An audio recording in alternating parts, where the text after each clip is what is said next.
Assalamualaikum warahmatullahi wabarakatuh. Salam sejahtera buat kita semua. Semoga kita dalam keadaan sehat jasmani dan rohani, tidak kekurangan satu apapun. Oke, Mimin lanjut jemur cengkeh dulu. Bab 355, dukungan terkuat dalam sejarah. Di kejauhan, melihat kemampuan akting Nalanjia dan Xiaobai, pemimpin kaisar berkata dengan suara yang dalam, mereka hanya berpura-pura mengemas. Wajah kaisar lainnya juga sangat jelek. Bagaimana mungkin mereka tidak melihat bahwa wanita favorit ini bertindak di sini? Wanita ini pasti punya banyak hal ajaib. Setelah memikirkan hal ini, wajah semua kaisar agung menjadi sangat suram. Mereka juga takut pada benda-benda ketuhanan yang sangat kuat. Melihat kaisar agung tidak lagi tertipu, Nalanja dengan lembut menepuk Xiaobai, yang masih berguling, dan berkata sambil tersenyum, "Itu saja." Xiaobai berkedip dan melambaikan cakar kecilnya, yang sepertinya berkata, "Bukankah aku berpura-pura menjadi berbeda?" Melihat Xiaobai yang imut dan imut di depannya, Nalanja tiba-tiba merasakan kasih sayang di dalam hatinya. Dia memeluk Xiaobai, lalu melihat ke arah sekelompok kaisar agung di kejauhan, dan berkata sambil tersenyum, "Apakah kamu akan datang lagi? Saya masih punya beberapa juta keping lagi." Jutaan. Mendengar perkataan Nalanja, mata pemimpin itu tiba-tiba menyipit. "Apakah kamu mencoba menakuti kami?" Nalanja tersenyum dan berkata, "Saya benar-benar punya beberapa juta lagi. Saya tidak akan berbohong kepada Anda." Pemimpin kaisar mencibir, "Jika tebakanku benar, kamu benar-benar pergi kali ini." Naranja terdiam. Dunia memang seperti ini. Terkadang tidak ada yang mempercayai kebenaran. Melihat keheningan Nalanja, pemimpin kaisar segera menjadi lebih yakin dengan pikirannya, jadi dia berkata, "Semua orang berkumpul." Begitu suara itu jatuh, dia langsung bergegas. Di sampingnya, sekelompok kaisar agung juga bergegas mendekat. Melihat sekelompok kaisar besar bergegas ke arah mereka lagi, Nalanja tetap diam. Ketika mereka hendak bergegas menuju diagram Tai Chi, Nalanja segera mengeluarkan 3 peluru besar lagi dan melemparkannya keluar. Bum bum bum. Dalam sekejap, 3 awan jamur naik ke langit dan 10 kaisar langsung terlempar. Kali ini, tubuh 2 orang lagi hancur. Dan jiwa kaisar yang tubuhnya hancur menjadi agak ilusi pada saat ini, berdiri. Suara ledakan di sisi Nalanjia terus terdengar, yang juga menarik perhatian orang-orang kuat dari peradaban abadi. Na Jingchen yang tertekan memandang Nalanjia dan Xiaobai dengan wajah terkejut. Tentu saja, dia bahkan lebih marah. Belum menurunkannya. Jingchen meraung dengan marah, "Wanita itu hanyalah seorang dao abadi, dan roh leluhur tidak memiliki kekuatan bertarung. Kenapa kamu belum menangkap mereka?" Mendengar kata-kata Jingchen, 10 kaisar di kejauhan terlihat sangat jelek. Pemimpin kaisar berkata dengan sungguh-sungguh, "Tuan Jingchen, wanita ini memiliki banyak benda suci di tubuhnya yang sangat kuat. Kita tidak bisa mendekatinya di semua."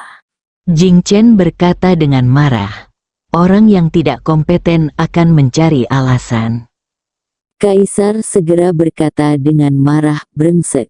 Aku sudah selesai. Aku akan meniduri nenekmu, idiot." Setelah mengatakan itu, dia berbalik dan menghilang ke langit. Astaga.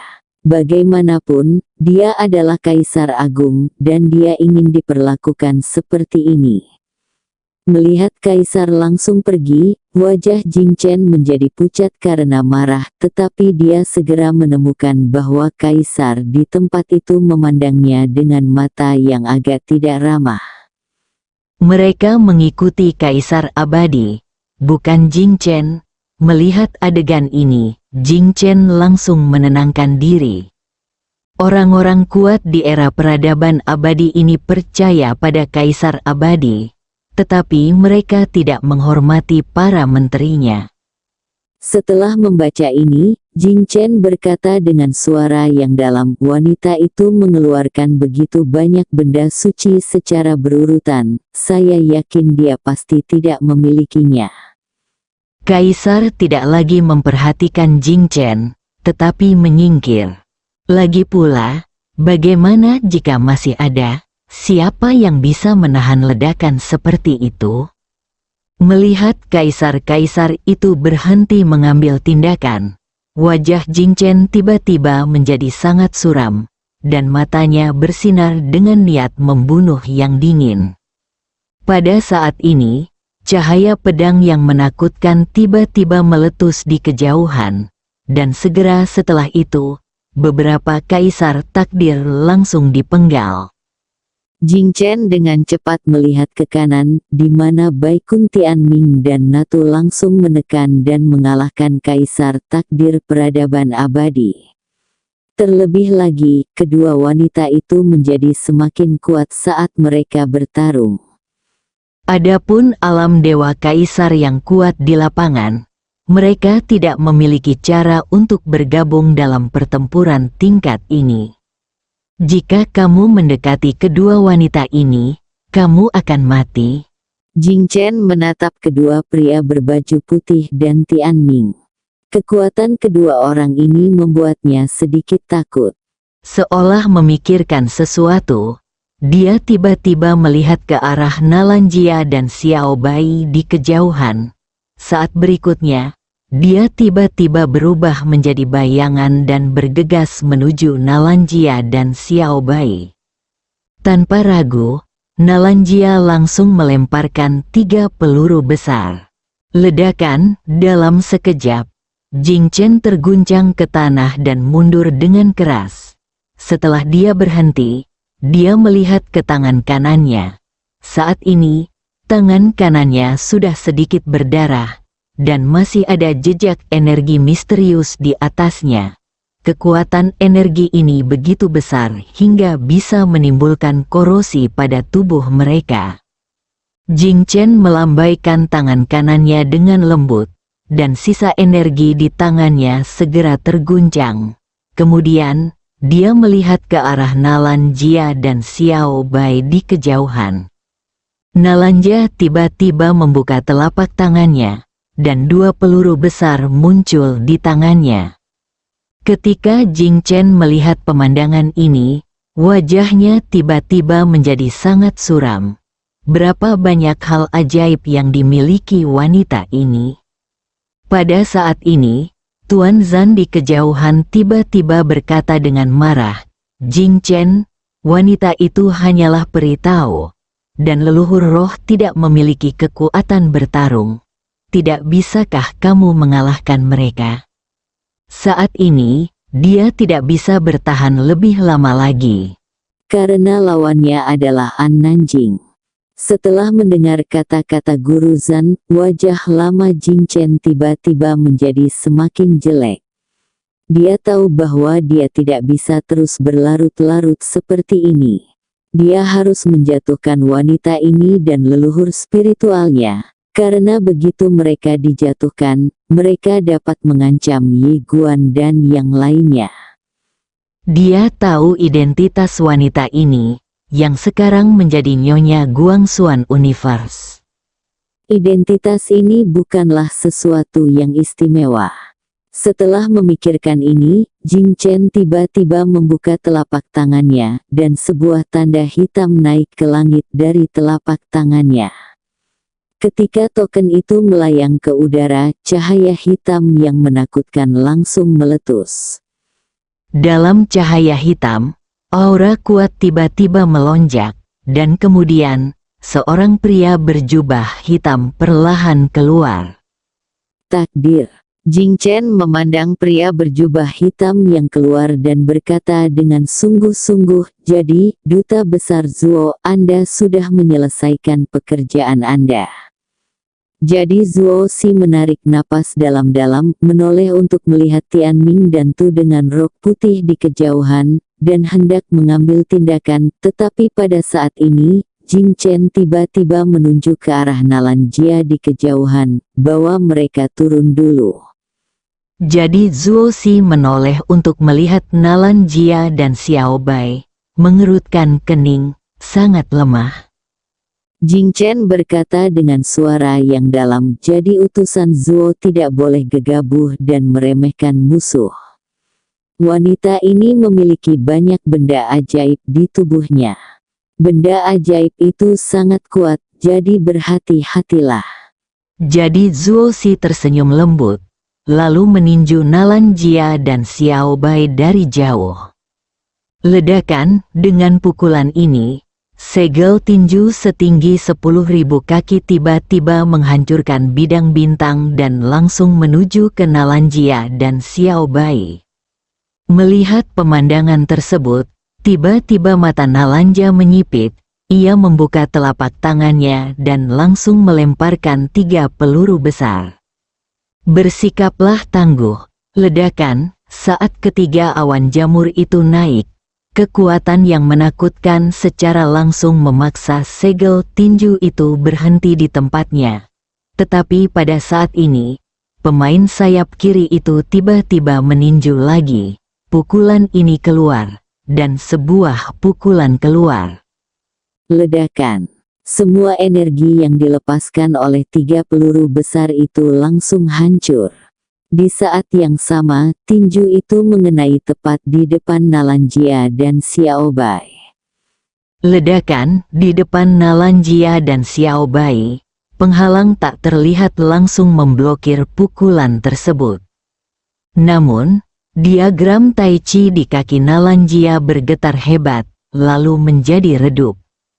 Xiao Bai dengan cepat melambaikan kaki kecilnya dan memulihkan diagram Tai Chi. Tianji, ketika Zuo melihat pemandangan ini, kilatan kejutan tiba-tiba muncul di matanya, sungguh formasi pertahanan yang kuat. Saat dia berbicara, dia tiba-tiba melepaskan ratusan pukulan berturut-turut, dan bekas pukulan itu melonjak ke arah Nalan Jia dan Xiao Bai seperti badai yang dahsyat. Ledakan. Dalam sekejap, area di mana Nalan Jia dan Xiao Bai berada mulai hancur dan musnah, dan diagram Tai Chi di kaki Nalan Jia dan Xiao Bai dengan cepat menghilang pada saat ini. Xiao Bai dengan cepat mulai memulihkan diagram Tai Chi. Namun, karena Zuo Si yang lama terus memukul, perbaikannya agak tidak efektif karena diagram Tai Chi dihancurkan lebih cepat daripada yang bisa dia perbaiki. Pada saat ini, seberkas cahaya pedang tiba-tiba melintas di lapangan, menebas langsung ke arah utusan tua itu. Jadi Zuo Si menyipitkan matanya sedikit, mengubah arah tinjunya, dan menyapu ke bawah ke kanan. Ledakan, sepotong besar pedang kesengsaraan guntur Qi tiba-tiba meledak, dan Ye Guan terguncang ke tanah dan mundur di depan Nalan Jia dan Xiao Bai. Ye Guan memegang pedang panjang dan menatap dingin utusan Zuo tua di langit.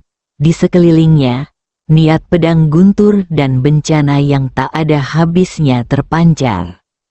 Di langit, Zuo Si menatap Ye Guan, sedikit terkejut. Alam abadi tahu. Ye Guan tidak berbicara omong kosong, dan tiba-tiba berubah menjadi cahaya pedang dan naik ke langit, langsung membunuh utusan lama itu. Melihat Ye Guan mengambil inisiatif, Zuo Si tersenyum dingin. Itu konyol. Saat dia berbicara, dia memukul dengan keras. Ledakan. Ketika pukulan ini jatuh, kekuatan yang menghancurkan dunia dan menghancurkan dunia tiba-tiba jatuh dari langit, seolah-olah akan menghancurkan alam semesta, yang sangat menakutkan. Ye Guan tiba-tiba menghunus pedangnya dan menebas. 70 teknik memotong langit dan menggambar pedang. Ledakan. Ketika pedang itu dipukul, sepotong cahaya pedang hancur, dan Ye Guan langsung terlempar kembali ke tempat semula. Namun, pukulan mengerikan dari Zuo Si juga secara paksa dipotong-potong oleh pedang Ye Guan. Melihat pemandangan ini, utusan lama Tianji tiba-tiba terkejut, niat pedang yang begitu kuat. Di bawah Ye Guan menyeka darah dari sudut mulutnya, ekspresinya sangat serius. Jadi Zuo Si juga kaisar takdir, tapi dia jauh lebih kuat dari kaisar takdir biasa. Pada saat ini, suara Tianji An Nanjing tiba-tiba terdengar. Xiao Bai, bantu dia. Mendengar kata-kata An Nanjing, Xiao Bai berkedip dan kemudian menatap Ye Guan.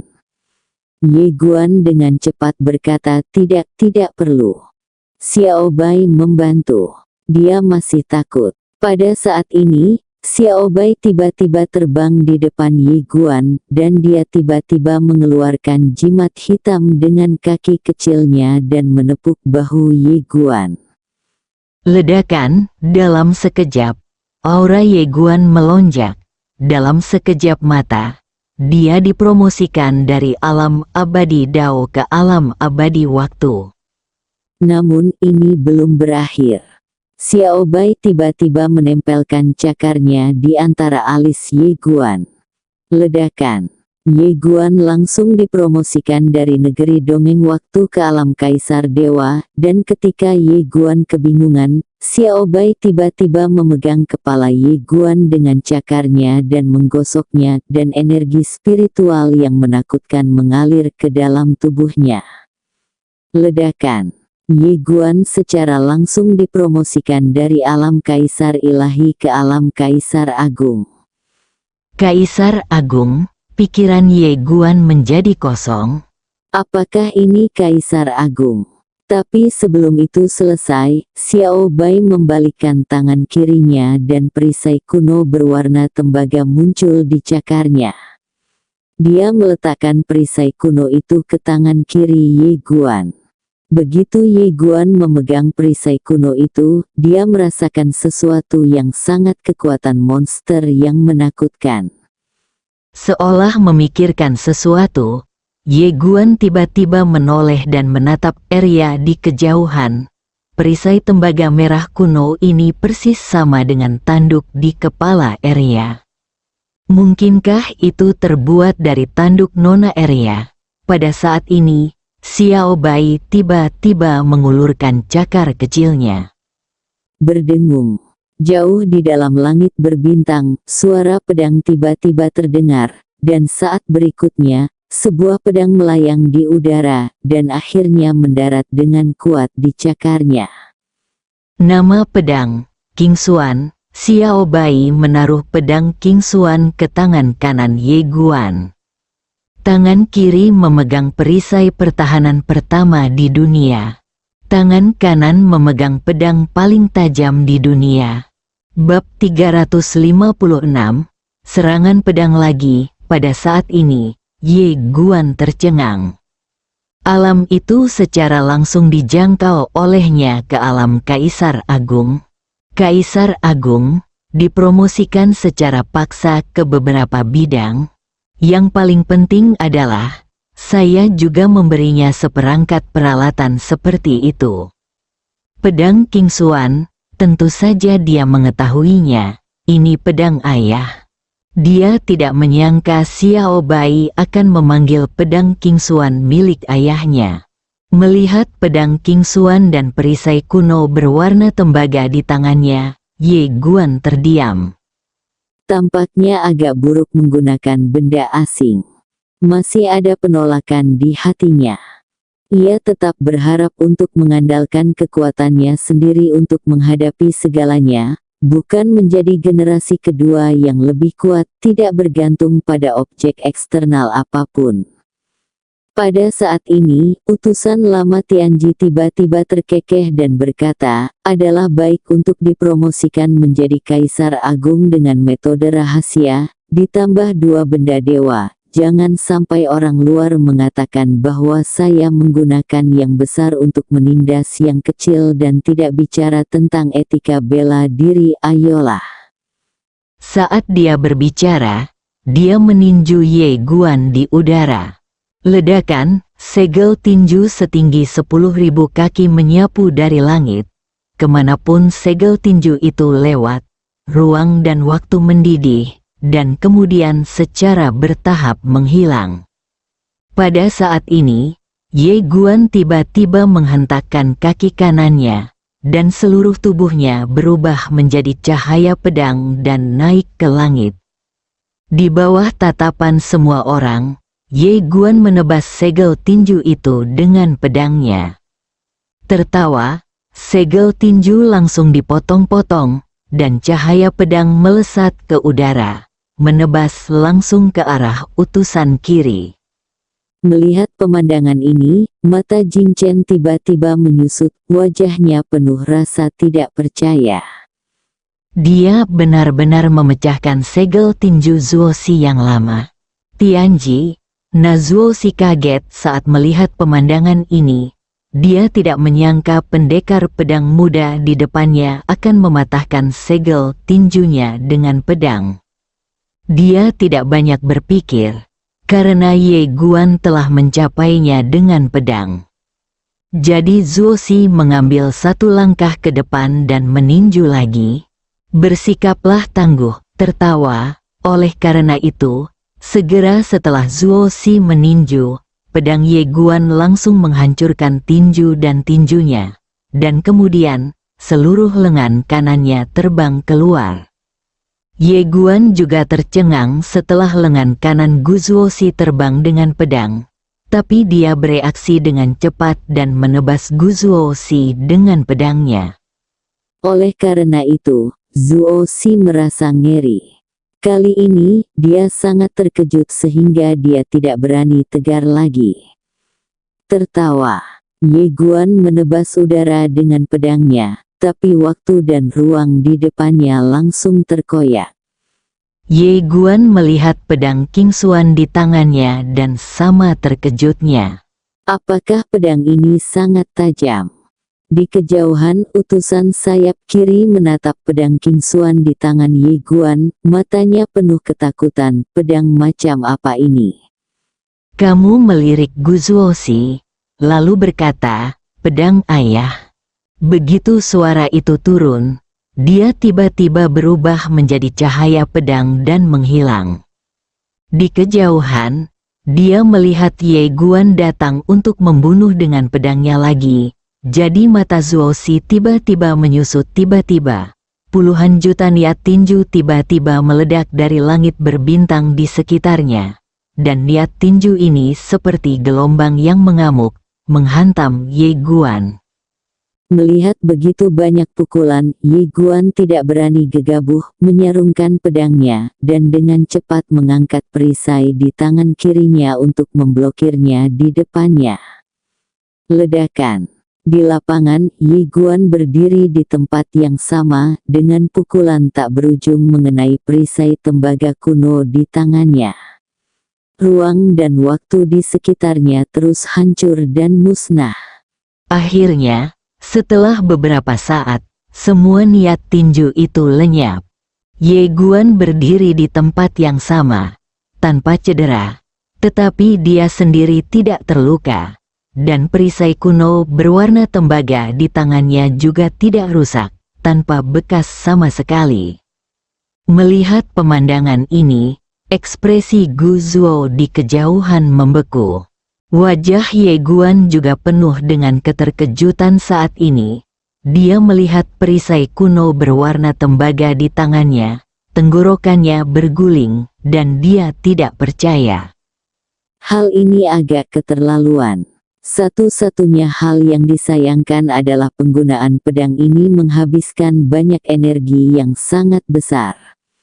Dengan ayunan pedang ini, energi yang sangat dalam di tubuhnya hampir habis. Pada saat ini, Xiao Bai tiba-tiba terbang ke bahunya. Saat Ye Guan hendak berbicara, Xiao Bai tiba-tiba memeluk kepalanya dengan cakarnya tanda alis. Ye Guan sedikit bingung. Xiao Bai menepuk-nepuk kaki kecilnya, lalu menunjuk ke arah Zuo si tua di kejauhan, mengepalkan kaki kecilnya dengan keras dan meninju ke udara. Artinya jelas, pukul dia. Ye Guan mengangguk tanpa sadar, lalu berbalik dan berubah menjadi cahaya pedang dan bergegas menuju utusan tua itu. Melihat Ye Guan datang untuk membunuh, Zuo Si menyipitkan matanya sedikit, merentangkan tangan kirinya, dan tombak muncul di tangannya. Saat berikutnya, dia tiba-tiba melesat keluar dari tempatnya, dan sedikit cahaya dingin merobek lapangan. Bersikaplah tangguh. Oleh karena itu, ada keganasan di mata Zuo Si, dan dia tidak mempercayainya. Dia hanyalah seorang pemuda yang dipromosikan menjadi kaisar melalui metode rahasia. Dia sangat yakin, metode rahasia, sebuah jimat, itu semua adalah bitah, kekuatan keras adalah raja. Jadi Zuo Si menikam pedang King Xuan milik Ye Guan dengan tombak, dan saat berikutnya, tombak di tangannya langsung hancur, dan pedang itu melaju lurus ke dalam, menebas langsung ke wajahnya. Oleh karena itu, Zuo Si merasa ngeri dan memaksa dirinya untuk mundur. Tertawa, jadi Zuo Si mundur 10.000 kaki jauhnya.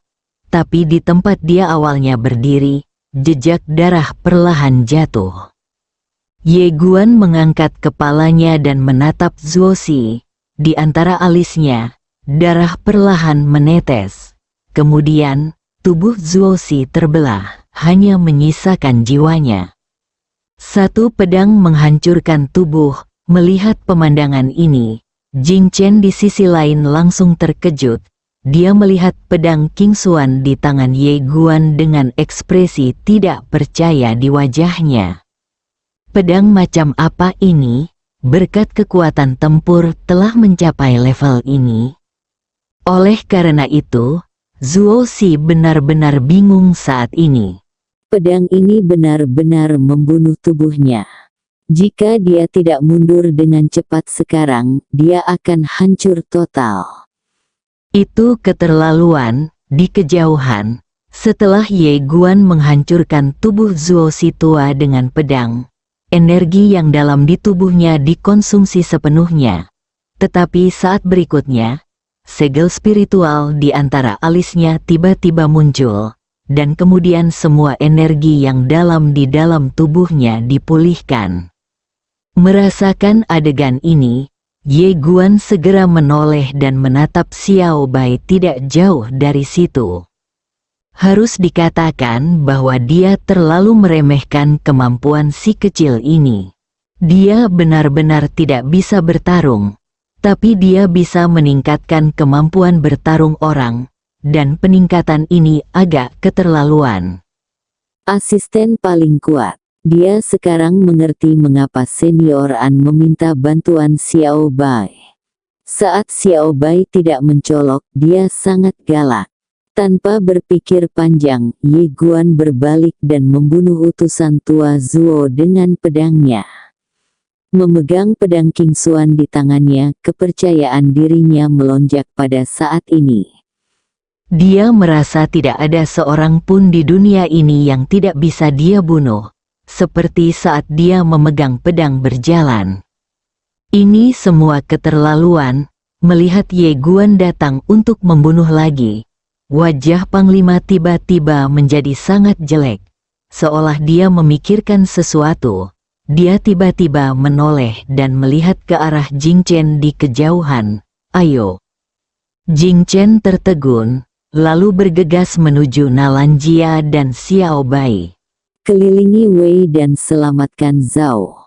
Jing Chen mengerti betul bahwa utusan Gu Zuo saat ini tidak dapat melawan Ye Guan sama sekali, dan jika dia ingin menyelamatkan utusan Gu Zuo, dia hanya bisa melawan Ling Zhu dan wanita ini. Ye Guan mengerutkan kening ketika dia melihat Jing Chen menuju ke arah Xiao Bai dan Nalanjia. Dia hendak berbalik, tetapi pada saat ini, Xiao Bai di kejauhan berkedip, dan kemudian dia merentangkan cakar kecilnya ke arah langit. Tiba-tiba, pedang berdarah jatuh dari langit, ledakan.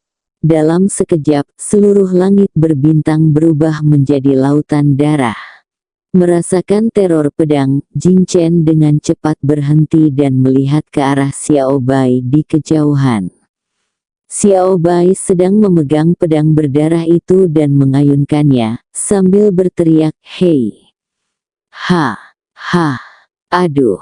Pedang itu menari, aliran energi pedang berdarah terbang keluar, dan ruang dan waktu langsung hancur. Saat ini, Xiao Bai tiba-tiba menunjuk ke arah Jing Chen dengan pedangnya, "Biu." Tertawa. Pedang itu langsung meletus dengan energi pedang berdarah dan melesat ke arah Jing Chen. Melihat pemandangan ini, ekspresi Jing Chen tiba-tiba berubah. Dia melambaikan lengan bajunya, dan kekuatan mengerikan keluar dari lengan bajunya. Ledakan. Energi pedang berdarah langsung diblokir di tempatnya. Melihat pemandangan ini, Jing Chen tercengang. Tidak terlalu kuat. Jing Chen melihat pedang berdarah di tangan Xiao Bai. Pedang ini memberinya perasaan yang sangat mengancam, seperti pedang di tangan Ye Guan. Jelas sekali ini bukan masalah pedangnya, tapi leluhur spiritualnya tidak tahu cara bermain pedang. Setelah memikirkan hal ini, mata Jing Chen tiba-tiba menjadi dingin dan dia berdiri, tetapi pada saat ini, jeritan melengking tiba-tiba datang dari samping. Jing Chen tiba-tiba berbalik dan melihat bahwa tidak jauh dari sana, Zuo Si tua dipaku di tempat oleh pedang di tangan Ye Guan, dan pedang di tangan Ye Guan dengan liar melahap jiwa Zuo Si yang lama. Jadi utusan kiri sudah pergi. Jing Chen tercengang. Saat berikutnya, dia tiba-tiba berbalik dan bergegas menuju Xiao Bai di kejauhan. Tangani leluhur spiritual ini terlebih dahulu.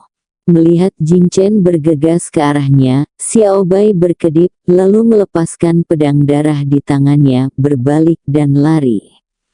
Melihat pemandangan ini, Jing Chen tertawa terbahak-bahak, lalu meraih pedang berdarah itu. Namun pada saat ini, pedang berdarah itu tiba-tiba berubah menjadi energi pedang dan terbang ke arahnya.